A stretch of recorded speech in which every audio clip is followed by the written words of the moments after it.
संसदीय अङ्कगणितलाई हेर्ने हो भने राजनीतिक अस्थिर बन्न सक्ने सम्भावना पनि छ। सत्ता समीकरणलाई हेर्नुहुन्छ भने चाहिँ युवाहरूले यसपटक मौका पाएकै हुन्। अघिल्लो सरकारहरूको तुलनामा यसपटक धेरै राष्ट्रवादी देशभक्त के गर्छु है, देशको विकास गर्छु भन्ने हुटुटी भएका युवाहरूले यसपटक मौका प्राप्त गरेका छन्। यसका लागि धन्यवादका पात्र फेरि पुष्पकमल दाहाल प्रचण्डज्यू हुनुहुन्छ। अरू नेताहरू हुनुभएको भए यो मन्त्रीमण्डल चाहिँ हामीले देख्दैनथ्यौँ। यो चाहिँ म सही गरेर पनि दिन सक्छु यहाँलाई। शेरबहादुर देउवाज्यूको अधीनमा रहनुभन्दा तुलनात्मक रूपमा केही थोरै भए पनि केपी ओलीसँग काम गर्न सहज हुन्छ। थोरै भए पनि राष्ट्रवाद र देशभक्तिको कुरामा चाहिँ अलिकति उहाँले चाहिँ सहजता प्रदान गर्नुहुन्छ भन्ने कुरामा आशावादी छौँ हामी। खेलकुद मन्त्रालयको विषयमा मैले दुईटै पार्टीका नेताहरूसँग विचार विमर्श गरेको पनि थिएँ। के भनेको थिएँ भने एन्फाको छुट्टै विवाद छ।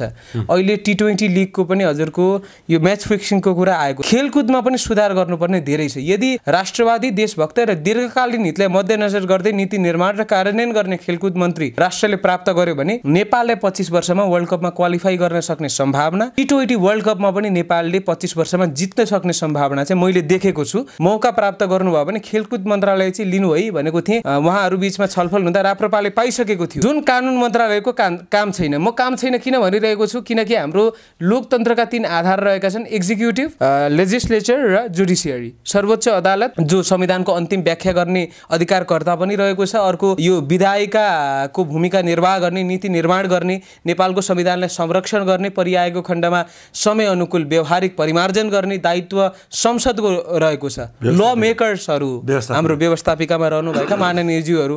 कानुन मन्त्रालयको त्यति औचित्य र सान्दर्भिकता मैले देखिनँ। यो खेलकुदलाई चाहिँ एमालेसँग कानुनमा साट्नु हुँदैन थियो। हो, काम गर्ने जति शिक्षा स्वास्थ्यमा काम गर्न सकिन्छ त्यति नै खेलकुदमा पनि काम गरेर चाहिँ आफ्नो क्षमतालाई प्रमाणित गर्न सकिन्थ्यो। यो कुरामा पहिलो मेरो असन्तुष्टि। कहिले ओली, कहिले प्रचण्ड, कहिले पारस भेटेर जुन अस्थिर प्रवृत्ति उहाँले देखाउनु भएको छ। राजेन्द्र लिङदेन ज्यूको क्षेत्रमा झापामा उनले सिट नपाएका कारणले गर्दा त्यो रिसले जानुभएको पारसलाई भेटेर चाहिँ आज राजसंस्था स्वीकार्नु भएको छ। पारस शाह हुनुहुन्छ, उहाँको सन्तान हुनुहुन्छ। उहाँहरूलाई मैले विनम्रतापूर्वक के आग्रह गर्न चाहन्छु भने राजसंस्थाको लेगेसी स्थापित होस् भन्ने चाहनुहुन्छ भने अलिकति आफ्नो चरित्रमा चाहिँ सुधार ल्याउनुहोस्। तपाईँहरू रोयल फ्यामिलीको मेम्बर हुनुहुन्छ। तपाईँले मान्नुहोस् नमान्नुहोस्, नेपालमा सङ्घीयता लाद्नमा पनि मधेसी दलहरूलाई उचाउने भारतभन्दा पनि ठुलो भूमिका निर्वाह चाहिँ युरोपियन युनियनले नै गरेका छन्।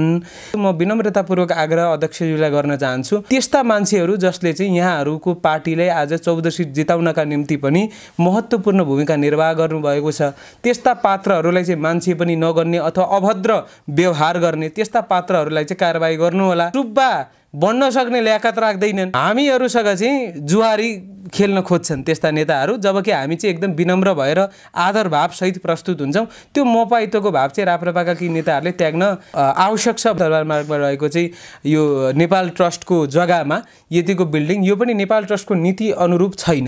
यसको मापदण्ड विपरीतमा गएर यति बिल्डिङले त्यतिखेर नेकपाको सरकार हुँदाखेरि चाहिँ बनाएको बिल्डिङ रह्यो। ताप्लेजुङको पाथिभारा केबल कार प्रोजेक्ट रहेको छ, यो पनि त्यही हजुरको राज्य सत्ताको चाहिँ चरम दुरुपयोग गरेर यसमा पनि कतिपय नीति विधानहरूलाई लिजको एग्रिमेन्टहरूलाई मिचेर उसले चाहिँ यो लिज प्राप्त गरेको छ। राष्ट्रवादी मात्र भन्ने काम नगरौँ, हामी प्रमाणसहित आएका छौँ। तत्कालीन प्रधानमन्त्री केपी शर्मा ओलीज्यूको नेतृत्वमा भएको यो सबै नियुक्ति प्रधानमन्त्री केपी शर्मा ओलीज्यूको 2/3 सरकार हुँदाखेरि गरिएको हो। यसलाई फेरि अहिलेको जुनसुकै सरकार आए पनि यो यथावतै छ, यसमा कुनै कारबाही भएको छैन। दर्शक नमस्कार, वीर गोर्खाली अनलाइन टेलिभिजन यतिखेर अर्जुन पौडेलजीको घरमा आएको छ। राजनीति शास्त्र, भू राजनीति र कूटनीति सम्बन्धी दखल राख्ने एउटा प्रतिभाशाली युवा अर्जुन पौडेलजीलाई हामी उहाँकै घरमा स्वागत गर्छौँ। अर्जुनजी, स्वागत छ यहाँलाई। धेरै धेरै धन्यवाद। यहाँको राजनीतिक विश्लेषणहरू र हरेक यहाँले गर्ने विश्लेषणहरू सठिक हुन्छन् र नेपाली जनताले सुन्ने लायकको हुन्छन् कि। सरकार भर्खर बन्यो, जुन अपेक्षा जनताले गरेको थिए त्यो अपेक्षा यो सरकारबाट वा नयाँ मन्त्रीहरूबाट नेपाली जनताले आशा गर्न सक्छन्? सुरुमा हामीले यो सत्ता समीकरण र संसदीय अङ्कगणितको गहन रूपमा विश्लेषण गर्नुपर्ने हुन्छ। संसदीय अङ्कगणितलाई हेर्ने हो भने राजनीतिक अस्थिर बन्न सक्ने सम्भावना पनि छ र सत्ता समीकरणलाई हेर्नुहुन्छ भने चाहिँ युवाहरूले यसपटक मौका पाएकै हुन्। अघिल्लो सरकारहरूको तुलनामा यसपटक धेरै राष्ट्रवादी देशभक्त के गर्छु है, देशको विकास गर्छु भन्ने हुटुटी भएका युवाहरूले यसपटक मौका प्राप्त गरेका छन्। यसका लागि धन्यवादका पात्र फेरि पुष्पकमल दाहाल प्रचण्डज्यू हुनुहुन्छ। हामीले उहाँको विरोध गरिरहँदा सकारात्मक कुरामा चाहिँ धन्यवाद पनि दिन सक्नुपर्छ, उहाँलाई चाहिँ बधाई पनि दिन सक्नुपर्छ जस्तो लाग्छ। त्यसै कारणले गर्दा पुष्पकमल दाहालज्यू यो विषयमा चाहिँ धन्यवादको पात्र हुनुहुन्थ्यो। नयाँलाई चाहिँ क्याबिनेटमा ल्याउन सफल भए। हजुर एकदम, उहाँको तुलनामा नाम त नलिउँ, अरू नेताहरू हुनुभएको भए यो मन्त्रीमण्डल चाहिँ हामीले देख्दैनथ्यौँ। यो चाहिँ म सही गरेर पनि दिन सक्छु यहाँलाई। प्रचण्ड यो तुलनामा चाहिँ अरू नेताभन्दा अलिकति अब्बल र राष्ट्रवादी देखिएका छन्, उदार पनि देखिएका छन्। काम गर्न असहज हुन सक्छ, धेरै चुनौतीहरू छन्। साथसाथै यदि सबै मन्त्रीमण्डलका विभिन्न पार्टीबाट भए पनि सबै दत्तचित्त भएर लाग्ने हो, अब राष्ट्रमा रूपान्तरणको खाँचो छ, हामी सबै मिलेर अगाडि बढ्नुपर्छ भन्ने त्यो हुटहुटीका साथ सक्रियताका साथ लाग्ने हो भने यो सरकार सफल पनि हुन सक्छ। अडान लिन सकेको जस्तो देखिएन नि। जस्तै तपाईँको ठिक छ, रवि लामे छानेजीलाई उप प्रधानमन्त्री गृहमन्त्री दिएका छन्, अब तोसीमा कार्कीहरू पनि मन्त्रालयमा आएका छन्, यता तपाईँको राजेन्द्र लिङ्गदेनजीहरू मन्त्रालयमा आएका छन्। तर सबै कुराको अनुमति लिन त फेरि त्यही केपी ओली कहाँ जानुपर्ने भयो क्या प्रचण्डले। मैले भन्न खोजेको के भने जब डेलिभरी दिने कुरा हो भने डेलिभरी दिने सवालमा उनीलाई केपी ओलीले शेरबहादुर देउवाले अप्ठ्यारो पार्छन् भने जनतामा जाने नि। आखिर त जनता जनार्दन हुन् नि। मलाई यसरी अप्ठ्यारो पारे, र्याखराख्ती पारे, म चाहिँ वास्तवमा राष्ट्रपति राजनीतिभन्दा बाहिर सबैको साझाको रूपमा राष्ट्रपति बनाउन चाहन्छु। तर एमाले यो त खोल्नु पर्यो नि। तर प्रवृत्ति पुरानै जस्तो देखिएन अलि। होइन, मेरो पनि निर्वाचन अगाडिदेखिकै मत राप्रपा र राष्ट्रिय स्वतन्त्र पार्टी जितेको खण्डमा प्रतिपक्षको भूमिका सशक्त रूपमा निर्वाह गर्नुपर्छ भन्ने मान्यता थियो र त्यो मान्यता मेरो वर्तमान समयसम्म यथावत नै रहेको छ। अब जे हुनु थियो भइसक्यो। मैले कसरी यसलाई लिएको छु भने जे हुनु थियो भइसक्यो। पार्टीका सम्बन्धित नेतृत्वहरूले केन्द्रीय समितिले पारित गरेर निर्णय लिइसक्नु भएको छ। अब चाहिँ सबैजना मिलिजुली काम गर्नुपर्छ। पक्कै केपी शर्मा ओलीज्यूलाई पनि म राम्रो चाहिँ मान्दिनँ, किनकि विभिन्न भ्रष्टाचारका काण्डहरूमा उहाँ मुछिनु भएको छ। उमेरका हिसाबले बा हुनुहुन्छ, अग्रज हुनुहुन्छ, उहाँलाई सम्मान गर्छु, तर भ्रष्टाचारलाई संरक्षण गर्नुमा उहाँले पनि महत्त्वपूर्ण भूमिका निर्वाह गर्नुभएको छ। तर तुलनात्मक रूपमा प्रचण्डलाई जनमैत्री र राष्ट्रवादी काम गर्ने, नीति निर्माण गरेर व्यवहारिक रूपमा कार्यान्वयन गर्ने हो भने शेरबहादुर देउवाको नेतृत्वमा भन्दा तुलनात्मक रूपमा मात्र भनेको छु है मैले। केपी ओलीसँग केही सहजता साथ दिए, ठिक छ। तर जबसम्म केपी ओलीले सिग्नल दिएन नि मन्त्रीमण्डल विस्तारै हुन सकेको थिएन कि। एकदमै यो कुरामा अब यस्तो छ, हेर्नु सत्ता समीकरण हेर्नुहुन्छ भने पनि अहिले 13वटा दल जस्तो लाग्छ मलाई। यो अहिले नयाँ प्रभु शाहले पार्टी खोल्ले थियो कि सायद 14 हुनसक्छ, यो डबल चेक गर्नु होला। यो धेरै पार्टीहरू रहेका छन्। गठबन्धन बन्नका निमित्त पनि यो त 7 दलीय गठबन्धन हो र कुनै एक प्रमुख दलको नेताको नेतृत्वमा रहेर सरकार बनाउन अथवा सत्ता समीकरण निर्माण गर्न यो नैतिक बाध्यता पनि छ अहिले। प्रचण्ड या कोही पनि नेता हुनुहोस्, त्यसै कारणले गर्दा कोही न कोहीको अधीनमा त रहनुपर्छ। त्यसै कारणले गर्दा शेरबहादुर देउवाज्यूको अधीनमा रहनुभन्दा तुलनात्मक रूपमा केही थोरै भए पनि केपी ओलीसँग काम गर्न सहज हुन्छ। थोरै भए पनि राष्ट्रवाद र देशभक्तिको कुरामा चाहिँ अलिकति उहाँले चाहिँ सहजता प्रदान गर्नुहुन्छ भन्ने कुरामा आशावादी छौँ हामी। उच्च स्तरीय राजनीति संयन्त्रमा हजुर त्यहाँ बुदागतमा चाहिँ एकदमै भर्खरै भ्रष्टाचारीहरूको फाइल नखोल्ने भन्ने सहमति भएको छ भने यो आउट भएको छ। मैले यहाँकै लोकप्रिय च्यानल मार्फत योभन्दा अगाडिको इन्टरभ्यूमा के आफ्नो मन्तव्य व्यक्त गरेको थिएँ भने यो सत्ता समीकरणको पनि लिमिटेसन छ। स्वतन्त्र भएर संवैधानिक निकायहरूलाई स्वायत्त बनाएर काम गर्न दिनका निम्ति चाहिँ राष्ट्रिय स्वतन्त्र पार्टी, राष्ट्रिय प्रजातन्त्र पार्टी लगायतका नागरिक उन्मुक्ति पार्टी, नयाँ दलहरू, नयाँ युवाहरू आउनुभएको छ। उहाँहरूको बहुमतै पुग्नुपर्छ। पुरानो दलहरूको नेतृत्वमा सत्ता समीकरण निर्माण भएसम्म हामीले सोचेको जस्तो आमूल परिवर्तन चाहिँ सम्भव छैन। तर जनजीविकामा प्रत्यक्ष या अप्रत्यक्ष रूपमा असर पर्ने थोरै बहुत भए पनि केही परिवर्तन चाहिँ सम्भव छ भनेर भनेको थिएँ। त्यसै कारणले गर्दा अहिले जे जति सम्भव छ यो सत्ता समीकरणले र हाम्रो मन्त्रीज्यूहरूले काम गर्नुहोस् र 84 सालमा चाहिँ बहुमत प्राप्त गरेर चाहिँ भ्रष्टाचारको फाइलहरू खोल्नुहोस् भन्न चाहन्छु। जसले यति ग्रुपको चाहिँ भ्रष्टाचारमा मुछिनु भएको छ, जसले चाहिँ यति ग्रुपलाई चाहिँ विभिन्न अनैतिक ढङ्गले चाहिँ सरकारी जग्गाहरू प्रदान गर्नुभएको छ, राजनीतिमा प्रत्यक्ष रूपमा चाहिँ हस्तक्षेप गर्ने त्यो एउटा वातावरणको सृजना गरिदिनु भएको छ। त्यसै कारणले गर्दा केपी शर्मा ओलीज्यू, शेरबहादुर देउवाज्यू, प्रचण्डज्यू नेतृत्वमा रहेसम्म आमूल परिवर्तन पनि आउँदैन, भ्रष्टाचारको फाइल पनि खुल्दैन। तुलनात्मक रूपमा मात्र केही सुधार होला है, पहिलाको समयभन्दा पहिलाको सरकारभन्दा केही सुधार होला भन्ने कुरामा हामीले अपेक्षा मात्र राखेका। सुधार पनि होला। सत्ता र शक्तिमा रहेको भ्रष्टाचार गर्ने भने कसले? हजुर, सत्ता र शक्ति जो लाभको पदमा छ। अब लाभको पदमा बसेको व्यक्तित्वहरूको पात्रहरूको छानबिन गर्न नपाएपछि कसरी सुधार होला? होइन, यस्तो छ, यो अहिले सहेर भए पनि उहाँहरू बस्नु परिरहेको छ। एउटा रविजीको कुरामा चाहिँ कतिपयले विरोध गर्नुभयो सत्ताभित्रको प्रतिपक्ष भनेर। अब गइसक्नु भएको छ, त्यो पनि सम्भव चाहिँ छ है। हामीले व्यवहारिक रूपमा सोच्ने हो भने सत्ताभित्र पनि कदम कदाचित प्रचण्डले भोलि जनमैत्री र राष्ट्रवादी निर्णय नभएर राष्ट्रघाती निर्णय लिएको खण्डमा पहिलो कुरा त उहाँहरूले राजीनामा दिन सक्ने त्यो अप्सन उहाँहरूसँग खुला रहेको छ। अर्को कुरा, उहाँहरूले चाहिँ सशक्त रूपमा आफ्नो आवाज पनि राख्न सक्नुहुन्छ। मैले किन चाहिँ प्रचण्ड पनि त भ्रष्टाचारका हिमायती त हुन्, मैले उहाँलाई उमेरका हिसाबले सम्मान गर्छु है, तर यो त सत्य हो, मैले बोल्नु पर्ने हुन्छ। हजुर, यो आकै हो। उहाँको बुहारीलाई मन्त्री बनाएका, ज्वाइँ दुनियादारीलाई चाहिँ हजुरको राजदूतमा नियुक्ति बनाएका, अहिलेको मन्त्रीमण्डलमा पनि हाम्रो प्रचण्डज्यूको कान्छा ज्वाइँलाई मन्त्री बनाउनु भएको छ। त्यसै नातावाद कृपावादमा लिप्त त हाम्रो सम्मानीय प्रधानमन्त्रीज्यू पुष्पकमल दाहालज्यू पनि लिप्त हुनुभएको त यथेष्ट प्रमाणहरू हामीसँग रहेका छन्। त्यसै कारणले गर्दा रविजी र राजेन्द्रजी हाम्रो दुईजना सत्ता समीकरणमा हुनुहुन्छ। यहाँहरूले चाहिँ अलिकति भए पनि दबाब सृजना गर्नुहुन्छ, थोरै बहुत भए पनि परिवर्तन गर्नका निमित्त चाहिँ प्रेरित पनि गर्नुहुन्छ र परिआएको खण्डमा दबाब पनि दिनुहुन्छ भनेर चाहिँ केही सुधार आउला कि भन्ने अपेक्षा राखेको होइन। अब राजनीति हस्तक्षेप हुने देखियो, यो यसरी राजनीति संयन्त्रले त्यो चाहिँ बनायो। किनभने ल ठिक छ त, ऊर्जा क्षेत्रमा भोलि काम गर्ने हाइड्रो पावरलाई अब 5 वर्षभित्र चाहिँ यो हाइड्रो पावरहरू चाहिँ तिमीहरूले अब काम गरिसक्नु पर्ने भनेर बाध्यात्मक परिस्थिति पारे होलान् राय नलिग्नेले।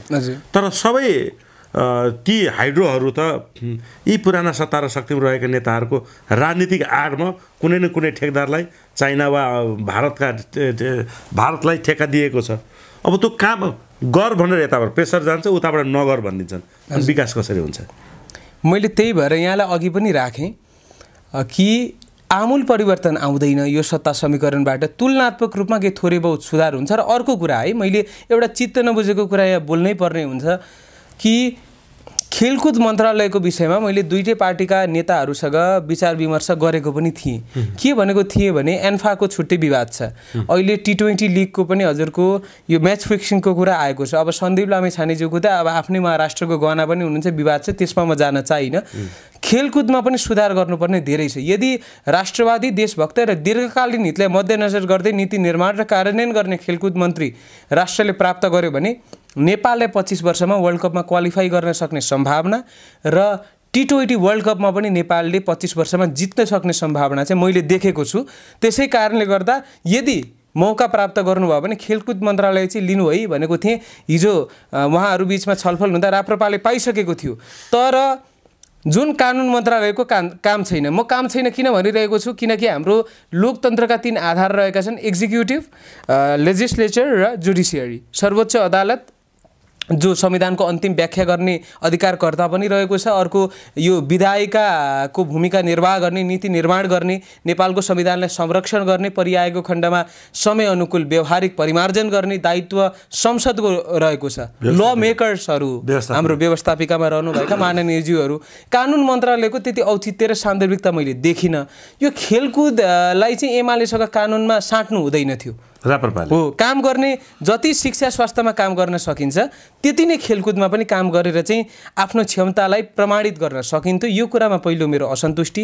अर्को राप्रपाले त तपाईँको आफ्नो एजेन्डा अनुसार संस्कृति तथा पर्यटन मन्त्रालय पनि त लिनुपर्ने थियो, माग्ने नै हो भने, किनकि एजेन्डासँग मेल खाने थियो नि त। हजुर, होइन लिनुपर्ने थियो, सायद अब उहाँहरूलाई केही बाध्यता पनि भएको होला, तर परिसकेको मन्त्रालयलाई पनि एउटा काम नलाग्ने मन्त्रालयसँग साट्दा चाहिँ असन्तुष्टि भएको हामीलाई हो। पशुपति हजुरको विकास कोषको कुरा उठाउँदै हुनुहुन्छ, पशुपतिमा पनि म आज खुलस्त गरिदिन्छु यहाँहरूलाई। गुठीमाथि युरोपियन युनियन मार्फत ठुलो शक्ति लागे परेको छ गुठी मास्न। यो त आज होइन नि, वैदिक परम्परा, वैदिक कालखण्डदेखि चलिआएको गुठीको परम्परा। हाम्रो आज नेवारी दाजुभाइहरूले पनि, आमा बुवाहरू, अग्रजहरूले पनि यो गुठीको परम्परालाई आज वर्तमान समयमा विज्ञान र प्रविधिको युगमा, यो मोडर्नाइजेसनको युगमा पनि यसलाई यथावत राख्नु भएको छ। यो सकारात्मक कुरा हो। सरकारले चाहिँ गुठी विधेयक पारित गर्न खोज्दा पनि हाम्रा राष्ट्रवादी, विशेष गरी नेवारी समुदायको मुख्य भूमिका रहेको छ यसलाई रोक्नका निमित्त। यो गुठीलाई मास्नका निमित्त पनि ठुलो युरोपियन युनियन मार्फत, यसलाई म अर्को इन्टरभ्यूमा यहाँलाई मैले डाटा कलेक्ट गरिरहेको छु, प्रमाण पनि म दिन्छु यो गुठी कसरी मास्ने एउटा क्रमबद्ध रूपमा चाहिँ रणनीति बनाइएको छ भनेर। अर्को पशुपतिमा पनि ठुलो राजनीति छ। यस्तो कुरालाई पशुपतिको राजनीति, गुठीको राजनीति, हजुर तपाईको धर्मान्तरणको राजनीति हैन, अब यहाँका सनातनीहरूमाथिको अतिक्रमणको राजनीति हुन्छ भन्ने थापाई त्यही मुद्दा उठाएर अहिले एउटा शक्तिको रूपमा उदाएको राप्रपाले त्यो मन्त्रालय पाउनको लागि त्यति जोडबल गरेको देखिएन क्या संस्कृति तथा पर्यटन मन्त्रालय। हजुर, गर्नु पर्थ्यो पक्कै पनि, यहाँको कुरासँग म सहमत छु। लिनु पर्थ्यो, लिएन र पाएकै राम्रो मन्त्रालयलाई पनि काम नलाग्ने मन्त्रालय, काम नगर्नुपर्ने मन्त्रालयसँग साटेको छ। यो गर्नु हुँदैन थियो, नगर्नुपर्ने काम भएको छ। अर्को कुरा पनि मैले यहाँलाई जोड्न चाहेँ, यो उपप्रधानमन्त्री भनिन्छ नि, उपप्रधानमन्त्रीको औचित्य र सान्दर्भिकता के रहेको छ? यो देशको एक्जिक्युटिभ हेड बनेको, गभर्मेन्टको हेड बनेको प्राइम मिनिस्टर, हाम्रो प्रधानमन्त्री रहेका छन्। ठिक छ, प्रधानमन्त्री चाहिँ बिरामी रहनुभएका खण्डमा, कुनै एक्सिडेन्टमा, यदि दुर्घटना भएको खण्डमा विभिन्न हजुरको कार्यक्रमहरूमा अथवा अरू देशका राष्ट्राध्यक्षलाई भेट्नका निमित्तमा चाहिँ विदेश भ्रमणको सन्दर्भमा एकजनासम्म उपप्रधानमन्त्री चाहिन्छ राष्ट्रलाई, कार्यवाहक प्रधानमन्त्रीको भूमिका निर्वाह गर्नका निमित्त। तर यो सत्ता समीकरणलाई टिकाउनका निमित्त मन्त्रालय नै फुटाउने षड्यन्त्र, उपप्रधानमन्त्री 4-5 जना राख्ने कुरा, यो कुरामा चाहिँ म सकारात्मक छुइनँ। यो कुरामा मेरो असन्तुष्टि व्यक्त गर्न चाहन्छु। हजुर, एकदमै। र राजेन्द्र दाई र रविजी दुईजनाबाट मैले यो अपेक्षा राखेको थिइनँ। उहाँहरूसँग मिटिङमा बस्दाखेरि उहाँहरूसँग डिस्कोर्स विभिन्न विषयमा, उहाँ मन्त्री हुनुभन्दा अगाडि पनि हुने गरेको थियो, यो विषयमा मैले यो अपेक्षा यहाँहरूसँग राखेको थिइनँ। प्रवृत्ति दोहोरियो है यसमा, एकदमै। यो कुरामा चाहिँ मसँग हाम्रो युवाहरू पनि सहमत हुनुहुन्छ। यो कुरामा फेरि हामीलाई कटाक्ष गर्ने मान्छेहरू चाहिँ कुनै पार्टीको चाहिँ कार्यकर्ता हुन् भन्ने यहाँले बुझ्नुहोस्, किनकि यो कुरा नकारात्मक हो। हिजो 5-5 जना उपप्रधानमन्त्री किन चाहियो भनेर विरोध गर्ने, आज त्यही बाटोमा लाग्ने। एकदमै। भनेर नेपालको राजनीतिज्ञहरूलाई जो विकृतिमा छन् उसलाई सुधार्न आएकाहरू आफै विकृतिमा फस्नु गएको जस्तो देखियो कि। हजुर, एकदमै। यो उपप्रधानमन्त्री 4-5 जना राख्नु, यो चाहिँ राज्य सत्ताको दोहन हो। नेपाली जनताले तिरेको कर र विदेशमा रहेका प्रवासीहरूले चाहिँ दुःख कष्ट गरेर रगत पसिना बगाएर पठाएको रेमिटेन्सको चरम दुरुपयोग हो भन्न चाहन्छु। पिर्के सलामी नलिएर त्यो भाइरल हुने होइन क्या। एकदमै। उपप्रधानमन्त्री नलिएर चाहिँ ल ठिक छ गृहमन्त्री मात्रै लिएको भए के फरक पर्थ्यो त? काम गर्ने त उही हो। एकदमै यहाँको कुरा राजेन्द्र लिङ्गेले पनि उपप्रधानमन्त्री नलिएर ऊर्जा मन्त्री मात्रै लिएको भए के चाहिँ फरक पर्थ्यो? काम त गर्ने उही हो। तर पिर्के सलामी वा अन्य कुरामा स्टन्ट गर्नुभन्दा व्यावहारिक रूपमा यसरी नेपालका नेताहरूलाई सुधारेर ल है अब चाहिँ हामी आइसक्यौँ भन्ने कुरो देखाउन चाहिँ नसकेको हो जस्तो लागेन, चुके जस्तो लागेन? पक्कै पनि मैले बारम्बार हाम्रो नेताज्यू नेतागणहरूलाई चाहिँ निवेदन गर्ने कुरा के हो भने नेपालमा समय लागोस् परिवर्तन आउन, होइन? जनताले सुरुमा चाहिँ यिनीहरूले के गरेको छैन भनेर लान्छना लाग्न सक्ला, लागोस्। तर अध्ययन गरौँ, अनुसन्धान गरौँ, विज्ञहरूको समिति गठन गरौँ र दीर्घकालीन हितलाई मध्यनजर गर्दै हाम्रो नेतृत्वको चाहिँ अर्जुन दृष्टि हुन आवश्यक छ। अबको 5 वर्ष 10 वर्षलाई हेरेर चाहिँ विकासको योजना तय नगरेर अबको 100 वर्ष 200 वर्षसम्मको चाहिँ सम्भावनाहरूलाई चाहिँ मध्यनजर गर्दै विकासका खाका कोरिन आवश्यक छ।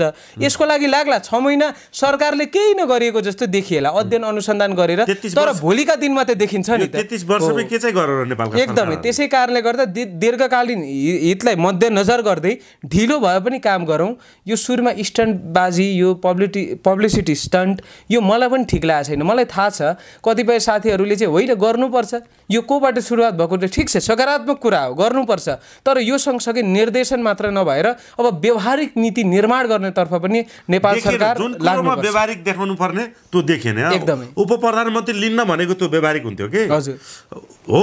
एकजना मात्रै रवि लामिछाने वा एकजना मात्रै राजेन्द्र लिङ्गदेन उपप्रधानमन्त्री बनाएको भए त्यो लिँदा भयो।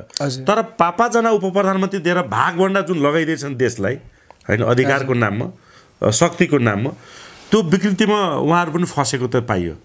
त्याग उहाँहरूको देखिएन। मैले त दुई पार्टीको नेतागणलाई यहाँलाई आज गोप्य कुरा मैले खुलाउन चाहेँ। दुई पार्टीको नेतागणलाई भेटेरै हो कसैको मुद्दा संवैधानिक राजसंस्थासहितको हिन्दू राष्ट्र हो, कसैको मुद्दा गैरदलीय राष्ट्रपतिसहितको प्रत्यक्ष निर्वाचित कार्यकारी प्रधानमन्त्री हो। तर राष्ट्रियताको मुद्दामा यहाँहरू बिचमा कार्यगत एकता हुन सक्छ भनेर प्रश्न गर्दा सक्छ भन्नुभयो दुईटै पार्टीका उहाँ प्रमुख नेता नभए पनि नेताजीहरूले। र सक्छ भनिरहँदा त्यसो भए भोलिको दिनमा यहाँहरू निर्णायक शक्तिको रूपमा उठाउनु भयो भने, किनकि दुईटा पार्टीको सिट जोडेर हेर्नुहुन्छ भने त निर्णायक शक्तिको रूपमा त देखियो। कार्यगत एकता गरेर तपाईहरु सरकारमा नजानुस् र जानु पर्यो भने यहाँहरूले एकदम सशक्त डिमान्ड, आफू एउटा पावरफुल पोजिसनको डिमान्ड राख्नुहोस् भन्दा त्यो कार्यगत एकता दुई पार्टी बीच सैद्धान्तिक रूपमा चाहिँ मेलमिलाप गर्नु पर्यो भन्ने त खोजे होइन। राष्ट्रियताको मुद्दामा मेलमिलाप हुनु पर्यो, कार्यगत एकता हुनु पर्यो। यो भएको भए चाहिँ राष्ट्र राजनीतिमा तपाईँ हामीले सोचेको भन्दा पनि ठुलो तरङ्ग उत्पन्न हुने थियो। यो दुःखको कुरा हो, यो हुन सकेन। तर यहाँले भनेको कुरा के उपयुक्त हो भने उपप्रधानमन्त्रीलाई चाहिँ राजनीतिको विषय बनाउनु हुँदैन। एउटा उपप्रधानमन्त्री ठिक छन् व्यवहारिक रूपमा हेर्दा, बाँकीले चाहिँ आफ्नो अहमतालाई म ठुलो भन्ने म पाइएको भागलाई त्याग्नुपर्छ र उपप्रधानमन्त्री 5 जना बन्नुभन्दा यहाँले भने जस्तै डाइरेक्ट गृहमन्त्री, डाइरेक्ट ऊर्जा मन्त्री हुँदा उपयुक्त हुन्थ्यो। यो विषयमा पनि राजेन्द्र दाइ र हाम्रो रविजी चुक्नु भएको छ जस्तो लाग्छ मलाई। बेलैमा चेतना आओस्, किनभने यो पुरानै विकृतिलाई तपाईहरुले निरन्तरता दिएको जस्तो देखिन्छ। यो भागभण्डाको राजनीति जस्तो लाग्छ। तपाईहरुबाट नेपालका भ्रष्ट राजनीतिज्ञहरूले चाहिँ पाठ सिक्ने हो। उनीहरूले ल्याएको विकृतिमा तपाईहरु डुबुल्की मार्न जाने होइन। त्यसको लागि हाम्रो खबरदारी हो। यसको मतलब तपाईहरुको हामीले विरोध गरेको होइन। हामीले तपाईहरुलाई स्थायित्व दिनको लागि, तपाईहरुलाई नेपाली जनताले माया गरिराखुन्, त्यसको लागि यो आह्वान गरेको। यो मैले आज अन्तर्वार्ता होइन कि हामी बीच कन्भर्सेसन भइरहेछ, राजनीतिक कन्भर्सेसन, कुराकानी भइरहेको छ र के गर्दा कसरी राम्रो होला भनेर। त्यो हिसाबले पनि आज हामी सँगै बसेर फेममा बसेर हामीले एकअर्काको कुरा सार्दैछौँ। अब जस्तै युवाहरूमा तपाईँका राप्रपाला बलियो बनाउन पनि भूमिका खेलेका। जम्मै 500 मत थियो जुम्लामा राप्रपाको स्थानीय चुनावमा। त्यहाँ 22,000 भन्दा बढी मत ल्याएर चुनाव जितेका ज्ञानेन्द्र साईलाई मन्त्री नबनाएको केसमा चाहिँ उनका समर्थकहरू चाहिँ सामाजिक सञ्जालमा उग्र भएर आएको देखियो। वास्तवमा एउटा युवा थियो, काम गर्ने हुटुटी थियो। त्यो त्याग त राप्रपाका नेताहरूले पनि त गर्न सक्थे नि युवालाई अगाडि बढाएर। ज्ञानेन्द्रजीसँग नेपालका लागि नेपालीमा हुँदा राम्रै सहकार्य भएको, उहाँहरूमा एउटै अवधामा रहेर नै अगाडि बढेँ। म केही समयसम्म निष्क्रिय पनि हुनु पर्यो व्यक्तिगत कामका कारणले। उहाँलाई नजिकबाट चिन्ने मैले मौका प्राप्त गरेको छु। अरस्तुले भन्थे कि जस्तो समाज हुन्छ त्यस्तो सरकार निर्माण हुन्छ। यो नेपाली जनतालाई पस्दैन, तर हाम्रो जस्तो समाज छ नि त्यस्तै सरकार पाउँदै आइरहेका छौँ। जुन दिन जनताको चेतना स्तरमा वृद्धि हुन्छ त्यो दिन तपाईँ हामीले चाहेकै जस्तो सरकारको निर्माण हुन्छ। यो मैले होइन, एरिस्टोटल जसले चाहिँ विभिन्न हजुरका राजनैतिक सिद्धान्तहरूलाई प्रतिपादन गर्नुभयो, उहाँहरूबाट नै यो हजुरको डेमोक्रेसीको चाहिँ होइन मिडिएबल पिरियडमा चाहिँ थालनी पनि भएको थियो। मैले के भन्न चाहेँ यो विषयमा भने हामी सबैजना एकीकृत भएर अगाडि बढ्न आवश्यक छ। जबसम्म एकीकृत हुँदैनौँ, ठिक छ सैद्धान्तिक रूपमा मतभेद छ भने कार्यगत एकता होस्। कार्यगत एकता भयो भने अनि पो नेताहरू हल्लिन्छन् त। ल है, राजावादी गणतन्त्रवादी भयो भने राष्ट्रियताको मुद्दामा यी दुई भाइ मिले, अब हामीले यिनलाई हल्लाउन सक्दैनौँ, हामी पनि बेलैमा सचेत हुनुपर्छ भन्ने त्यो सशक्त सन्देश जान्थ्यो। तर दाजुभाइ दुईजना मिल्न सक्नु भएन, कार्यगत एकता हुन सकेन। यो कुरामा मैले दुखेसो व्यक्त गर्न चाहन्छु मनोज सर। यो देशमा कुनै न कुनै रूपले नेपाली जनताले र राजाको मुद्दा जबरजस्त उठ्ने गरेको छ। यसै बिचमा एमालेको केन्द्रीय सदस्य पूर्व माओवादी अनि प्रचण्डको प्यारो छोराकै रूपमा रहेका मार्सी चामल भनेर प्रचार गरे। अहिले आज मार्सी चामल तपाईँ हामीले चिन्छौँ दुर्गा प्रसाईको कारणले। राजासँग युवराजसँग पटक पटक भेट भएको तस्बिरहरू सार्वजनिक भएको छ। सामाजिक सञ्जाल त्यसले पनि तातेको छ। केही छ यसमा तपाईँको धारणा के प्रचण्ड वा तपाईँको केपी ओलीको इसारामा राजालाई भेटेर राज संस्था ल्याउने अभियानमा लागेका हुन् कि त्यो पनि आवाज टिका टिप्पणी हुन थालेछ? कतिपय साथीहरूले नपस्न सक्छ। दुर्गा प्रसाईलाई प्रत्यक्ष रूपमा नभेटे पनि उहाँको अन्तर्वार्ताहरू विगत लामो समयदेखि म गइदिएर सुन्दै आएको छु। उहाँहरूको बुदालाई केलाएर हेर्दा उनी अस्थिर एउटा प्रवृत्तिका मान्छे हुन् र अवसरवादी मान्छे हुन् भनेर हामीले बुझ्नुपर्छ। कतिपय साथीहरूले बेला मौकामा चाहिँ तपाईँ हाम्रो मनभित्रको कुरा बोलिदिएर राष्ट्रवादी हुन् कि क्या हो भन्ने भ्रम उत्पन्न गर्छन् प्रसाईजीले। तर एउटा कुरा के बुझ्नुपर्ने हुन्छ भने कहिले ओली, कहिले प्रचण्ड, कहिले पारस भेटेर जुन अस्थिर प्रवृत्ति उहाँले देखाउनु भएको छ, राजेन्द्र लिङ्गदेन ज्यूको क्षेत्रमा झापामा उनले सिट नपाएका कारणले गर्दा त्यो रिसले जानुभएको पारसलाई भेटेर चाहिँ आज राष्ट्र संस्था स्वीकार्नु भएको छ। यो हामीले व्यवहारिक कुरा गर्न आवश्यक छ जस्तो लाग्छ।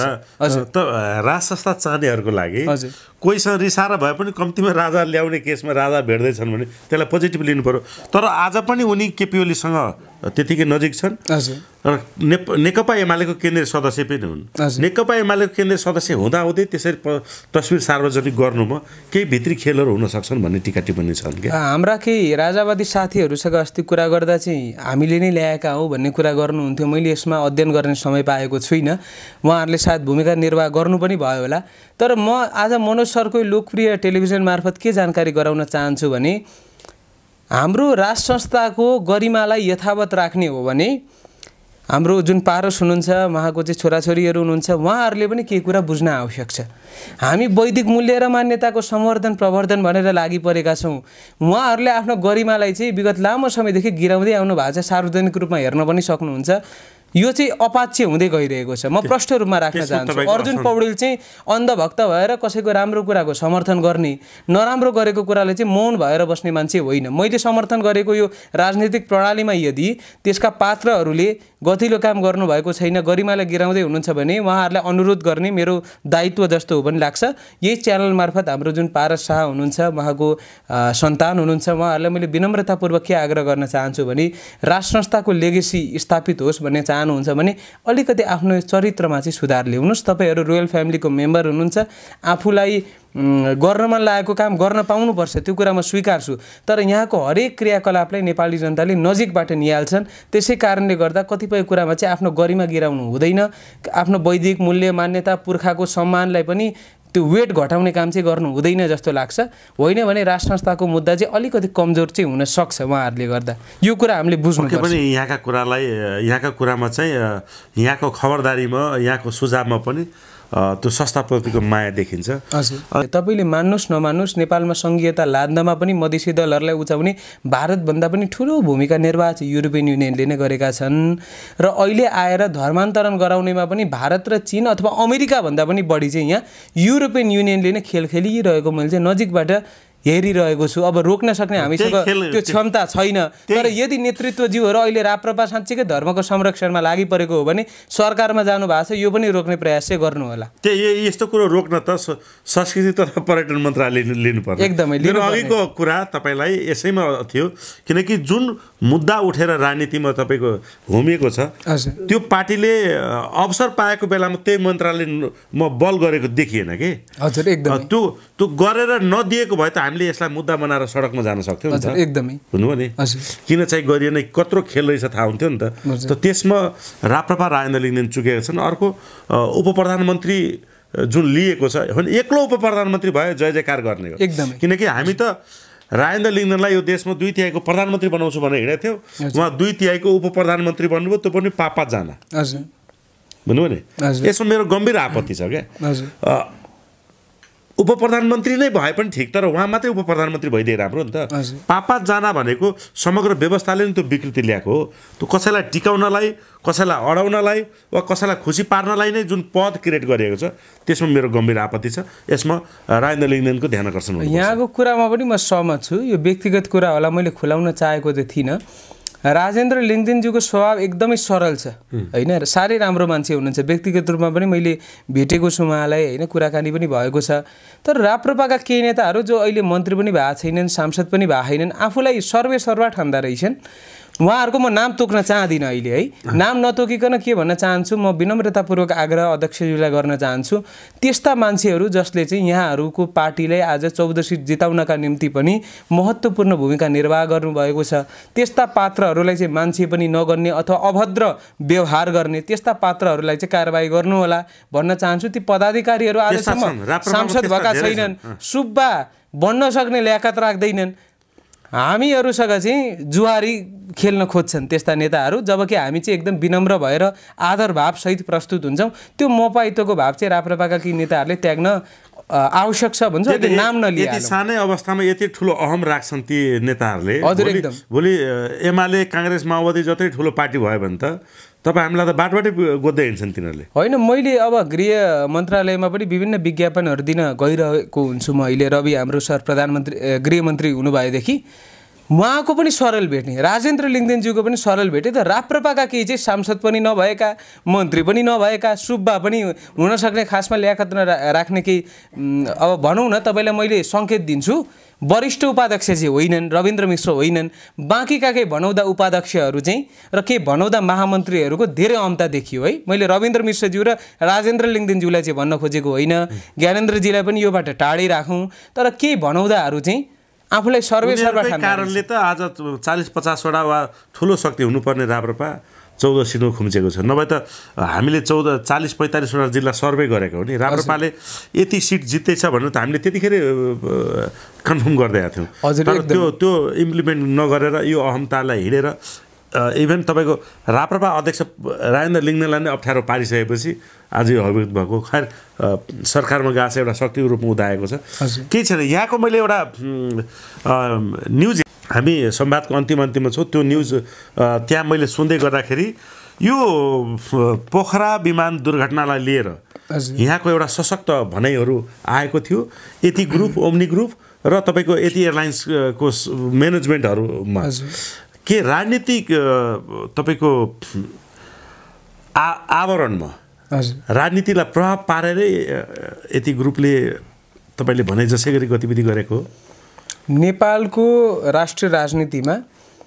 नेताहरूलाई सबैभन्दा बढी चन्दा दिने ग्रुप सिजी पनि होइन दुग्गड ग्रुप पनि होइन उनीहरू पनि लगभग टप 5 को लिस्टमा पर्छन् तर नम्बर 1 मै रहेको आज होइन कि 20 वर्ष अगाडि देखेको ग्रुप हो यति ग्रुप हाम्रो जुन लेट आङ सेरिङ शेर्पाजी हुनुहुन्थ्यो उहाँको त निधन पनि भयो यति ग्रुपका चाहिँ पूर्व हजुरको संस्थापक सहितका पूर्व अध्यक्ष हुनुहुन्छ पर्यटन मन्त्री पूर्व पर्यटन मन्त्री हाम्रो रविन्द्र अधिकारीजी हुनुहुन्छ उहाँ फेरि साह्रै राम्रो मान्छे हुनुहुन्थ्यो बसमा पनि विद्यार्थीहरूका निम्ति घटाउनका लागि उहाँ रविन्द्र अधिकारीज्यूले चाहिँ महत्त्वपूर्ण भूमिका निर्वाह गर्नुभएको थियो यही टेलिभिजन मार्फत यहाँलाई म सम्झिन चाहन्छु र उहाँसँग हेलिकप्टर दुर्घटनामा पर्नुभयो तर नेकपाको सरकार तत्कालीन गठन हुँदाखेरि यति ग्रुपले अहिलेसम्म पनि एकदमै त्यो शक्तिको चरम दुरुपयोग गरेको नीति विपरीत गएर मापदण्ड विपरीत गएर तत्कालीन प्रधानमन्त्रीको ठाडो निर्देशनमा चाहिँ धेरै फाइदा लुटेको मैले यथेष्ट प्रमाणहरू पनि पेश गरेको थिएँ फेरि पनि यहाँको लोकप्रिय टेलिभिजन मार्फत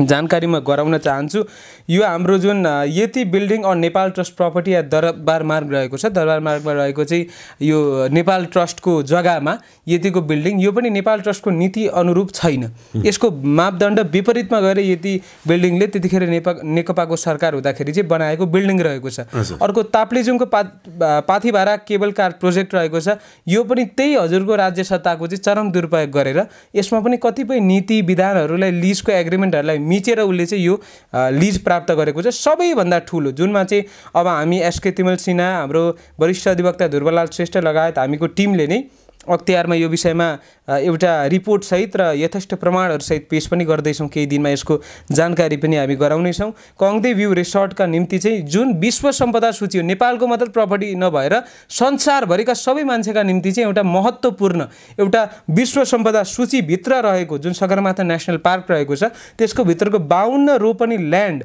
गभर्नमेन्ट ल्यान्डलाई चाहिँ आफ्नो अधीनमा हाम्रो दुईजना शेर्पाजीहरू सेरिङ शेर्पाज्यूकै मित्र हुनुहुन्छ उहाँहरूको अधीनमा ल्याएर चाहिँ यसलाई चाहिँ गरियो पछि आएर यो नेपाल सरकारकैमै फर्काउनु भनेर यहाँ सुप्रिम कोर्ट कतिसम्म चाहिँ आग्रह पूर्वाग्रह राख्छ भनेर यस्तै पनि प्रमाणित गर्छ भाद्र 5 2074 को आदेशले चाहिँ यो कुरालाई लिगलाइज गर्यो मान्यता दियो मैले सुने अनुसार यो कतिको सत्य हो हैन हाम्रो आधिकारिक स्रोतबाटै प्राप्त भए अनुसार अहिले त्यो राष्ट्रिय निकुञ्जभित्र यति ग्रुपले विदेशीसँग 2000 नेपालीसँग 500 देखि 700 रुपैयाँ लिने गरेको छ नेपाल सरकारले होइन अथवा नेपाल सरकारको कुनै निकायले होइन त्यो पैसा यति ग्रुपको गोजीमा जान्छ र 52 रोपनीको आज पनि त्यो सरकारी जग्गा चाहिँ कङ्ग्रे भ्यू रिसोर्ट बनाउनु पनि भएको छ उहाँहरूले त्यो चाहिँ यति ग्रुपको अधीनमा छ अर्को यो सबै गर्नका निमित्त सम्बन्धित निकायमा उहाँहरूको हस्तक्षेप त हुनु पर्यो।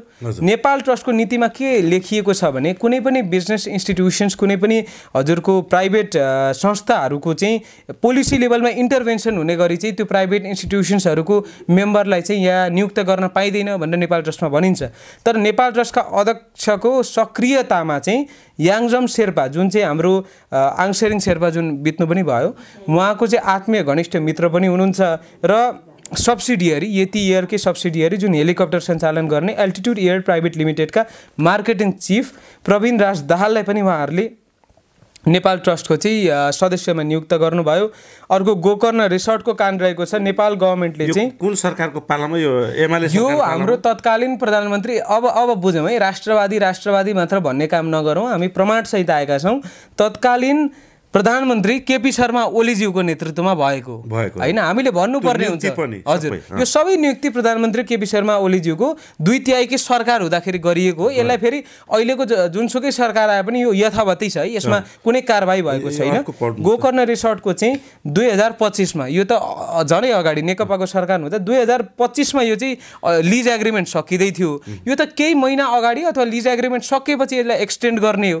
तर 2025 मा सकिँदै पनि एकदमै सस्तो मूल्यमा हेर्नु है, मापदण्ड विपरीत गएर 25 वर्षको लागि त्यतिखेरै के गर्यो नेपाल गभर्मेन्टले थपिदियो गोकर्ण रिसोर्टका निम्ति चाहिँ छानबिन गर्ने कारबाहीमा को पर्ने थप्ने नै स्वयं हजुरको चाहिँ न्याय दिनुपर्ने निकाय छ भने कसले चाहिँ हामीलाई दिन्छ भन्नुस् न। सर्वोच्च अदालतमा यही दलका प्रधान न्यायाधीश र न्यायाधीशहरू अख्तियार आयोगका प्रमुख आयुक्त र आयुक्तमा हामी भोलिका दिनमा कारबाहीमा नपरौँ भनेर दलीयकरण त्यही तपाईँका दलका चाहिँ आयुक्त र प्रमुख आयुक्तहरू नियुक्त हुन्छन्। त्यसै कारणले गर्दा यो लोकतान्त्रिक संरचनात्मक ढाँचाबाट नेपाली जनताले न्यायको अपेक्षा राख्नु उपयुक्त हुँदैन। 2020 मै 20 तिरै दिए। हजुर 20 तिरै दिएको, जबकि 25 मा चाहिँ करेन्ट एग्रिमेन्ट चाहिँ हजुरको यो चाहिँ सकिन्थ्यो यसको चाहिँ समय अवधि। अर्को गुम्बा कनेक्सन यो विषयमा त यो त सर्वविदितै सबैलाई होला। 14 रोपनी ल्यान्डमा चाहिँ आङसेरिङ गुम्बा भनेर उहाँहरूले बनाउनु भयो, जसको स्वयं केपी शर्मा ओलीज्यूले उद्घाटन बनाउनु भएको थियो।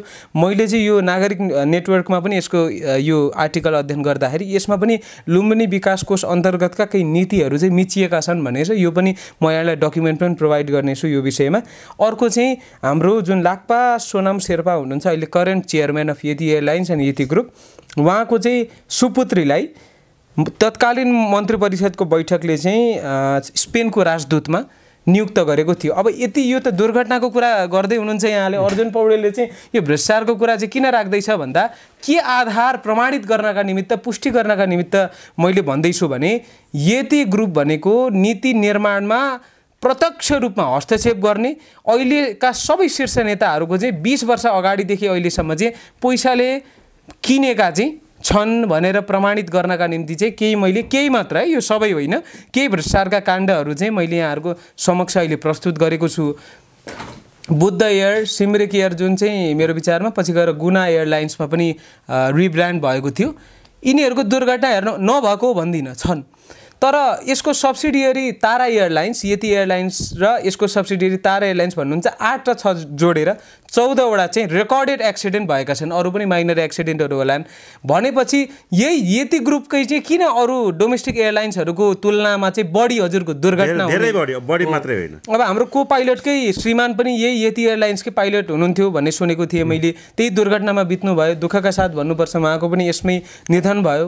र हामीले के बुझ्नुपर्ने हुन्छ भने बारम्बार उच्च स्तरीय समितिहरू पनि गठन गरिएका छन्, जहिले पनि टेक्निकल इस्युहरूलाई चाहिँ नजरअन्दाज गरेर यही यति ग्रुपको ठाडो निर्देशनमा अब नेताहरूले चाहिँ चन्दा पाएका छन् नि त, चुनावमा सघाउने यिनै ग्रुप, अरबौं रुपियाँ दिने यिनै ग्रुप, के आधारमा बोल्ने, के आधारमा कारबाही गर्ने भन्ने नैतिक दबावमा गर्छन् भन्ने कुरा त स्वयं रविन्द्र अधिकारी त्यो हेलिकप्टर क्रासमा जुन 7 जना त्यतिखेर दिवंगत भए तत्कालीन पाइलटको कुरा मैले यो न्युज 24 मा हेरेको थिएँ कि एकदम यतिको मौसममा उडे पाइलट मानिरहेको थिएन, यतिको मौसममा मजाले सकिहाल्छ ल हिँड भनेर अब दबावमा प्रभावमा पारेर गएका रहेछन्। आफै मैले सुने अनुसार केपी ओलीकै निर्देशनमा जानु, अब यसमा अलि यो कन्ट्रोभर्सी चाहिँ यसमा नजाउँ है, किनकि प्रमाणित गर्न नसकिने विषयमा मैले हात हाल्ने गरेको पनि छुइनँ। तर केही कन्ट्रोभर्सी चाहिँ प्रमाणित चाहिँ एउटा कुरा के हो भने आङछिरिङ शेर्पाले चाहिँ पाइलटले नमान्दै ल हिँड भनेर ल्याइदिएको, यो चाहिँ प्रमाणित हो। हजुर एकदमै त्यो आफै जाँदाखेरि त्यस्तो गर्नेले व्यावसायिकतामा त कति धेरै दबाब दिँदा हो त्यो हजुर एकदमै समय सान्दर्भिक र हजुरको सिद्धान्तनिष्ठ कुरा किन गर्नुभयो यहाँले भन्दा जुन सञ्चालकले चाहिँ यहाँले भने जस्तै मौसममा यो पनि यस्तो हस्तक्षेप गरेर पाइलटलाई जबरजस्ती चाहिँ उडाउन बाध्य बनाउँछन् भने यति एयरलाइन्सको किन भयो त 14 एक्सिडेन्ट त्यसको सब्सिडियरी तारा एयर सहित चाहिँ हजुर त्यसै कारणले मैले मनोज सरलाई भनेको जस्तै बुद्ध एयर जस्तो चाहिँ पुरानो एयरलाइन्समा पनि त्यति धेरै एक्सिडेन्ट भएको देखिँदैन होइन सामान्य अब घटनाहरू भएर चाहिँ फेरि त्यसलाई पुनर्सञ्चालन गर्ने त्यो त सामान्य कुरा हुन्छ एयरलाइन्सको क्षेत्रमा यहाँ मभन्दा बढी विज्ञ हुनुहुन्छ तर किन तारा एयर यसको सब्सिडियरी र यति एयरलाइन्सको नै सबैभन्दा बढी चाहिँ यहाँ हेलचेक्रे देखिन्छ दुर्घटना देखिन्छ र उच्च स्तरीय समितिमा पनि यही एयरलाइन्समा चाहिँ किन सरकारले ढाकछोप गरेको देखिन्छ भन्ने प्रश्न हरेक देशभक्त नेपाली नागरिकले आफूलाई सोध्न आवश्यक छ यसका केही आधारहरू मैले प्रस्तुत गरेको छु यो विषयमा विज्ञहरूले पनि मनन गर्नुहुनेछ अध्ययन अनुसन्धान गर्नुहुनेछ जस्तो लाग्छ र अहिले पनि मलाई किनकि केपी शर्मा ओलीज्यू नै उच्च संयन्त्र समितिको अध्यक्ष हुनुहुन्छ निष्पक्ष ढङ्गले कारबाही होला जस्तो चाहिँ लाग्दैन छातीमा हात राखेर भन्नुपर्दा गृहमन्त्रीज्यू अब देशभक्त हुनुहुन्छ लगायतका हाम्रो प्रचण्डज्यू पनि केही अब चाहिँ सुध्रिनुपर्छ भनेर लागि पर्नु भएको छ उहाँहरूले प्रयास गर्नु होला तर केपी शर्मा ओलीजी हुँदाहुँदै चाहिँ मेरो विचारमा यति ग्रुपलाई छुन सक्ने ल्याकत कुनै माइकालालले राख्छ जस्तो मलाई लाग्दैन किनकि प्रमुख हिमायती नै केपी शर्मा ओलीजी हुनुहुन्छ ढाकछोप गर्नेमा यति नै भन्न चाहे धेरै कुरा यो विषयमा अब नबोलौँ हस् अर्जुनजी यो महत्त्वपूर्ण समय र समाधानलाई जय नेपाल हस् नेपालको जय होस्